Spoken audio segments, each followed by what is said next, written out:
5 seconds.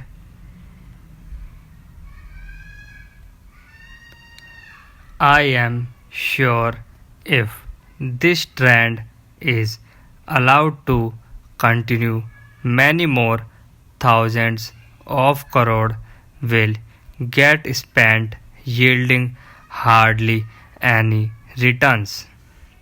Madam Speaker have spoken about never ending projects of Indian Railways.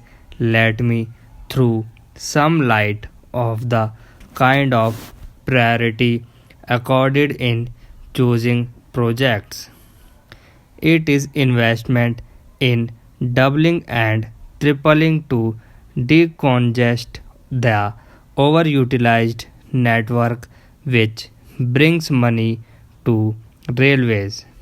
On the other hand, construction of new lines most of the times do not even meet operational cost as there is no commensurate demand. In the last 10 years, Indian Railway made an investment of over rupees 41,000 crore in laying 3738 kilometers of new lines.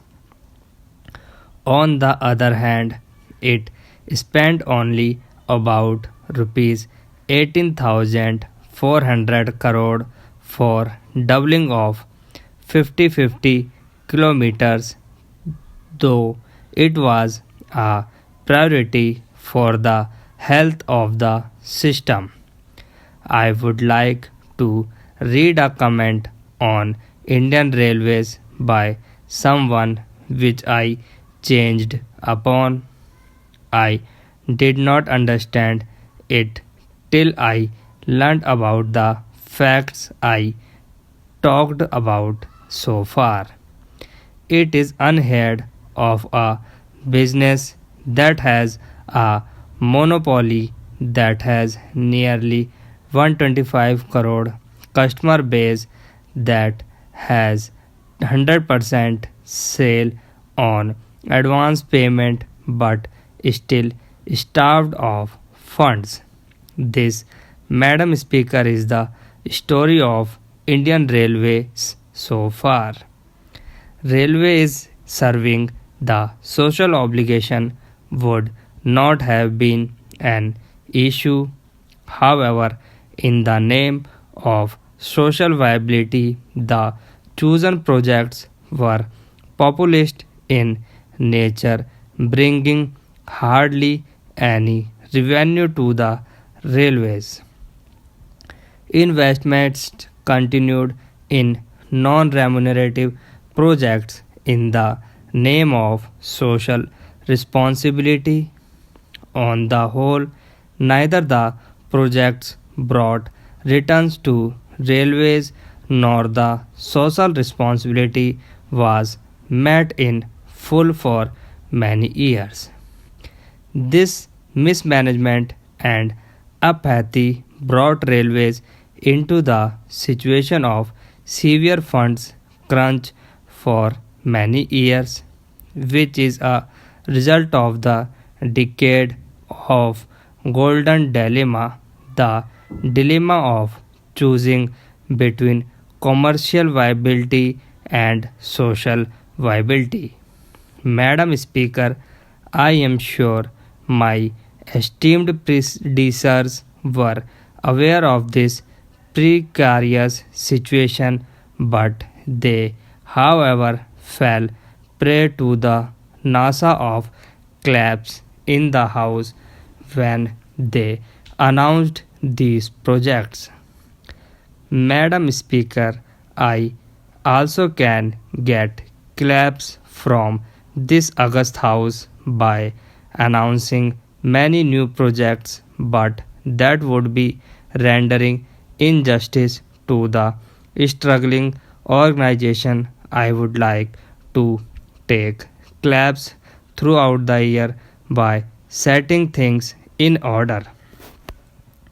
This state of affairs of Indian Railways need immediate course correction.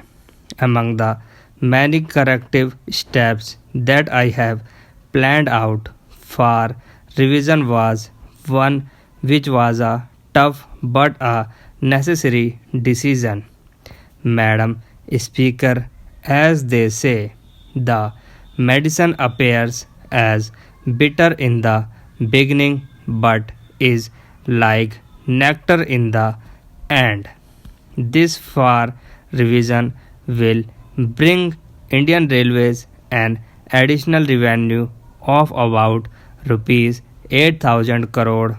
However, we need more than rupees 9 lakh crore to complete the golden quadrilateral network and about rupees 60,000 crore for introducing one bullet train alone.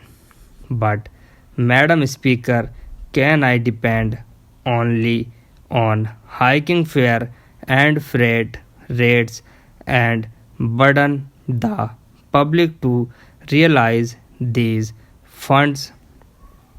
This is unrealistic. Thus, I need to explore the alternate means of resources mobilization. Madam Speaker, railway PSUs have done very well and are financially sound.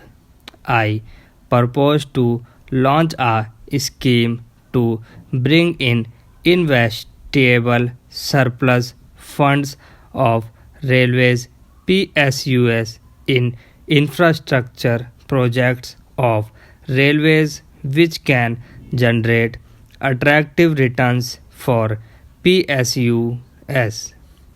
Private investment limited in rail infrastructure through domestic and foreign direct investment FDI.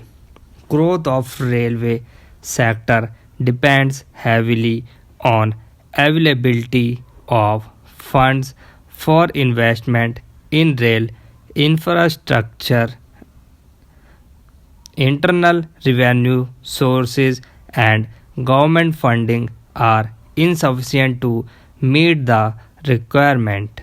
Hence, Ministry of Railways is seeking cabinet approval to allow FDI in rail sector.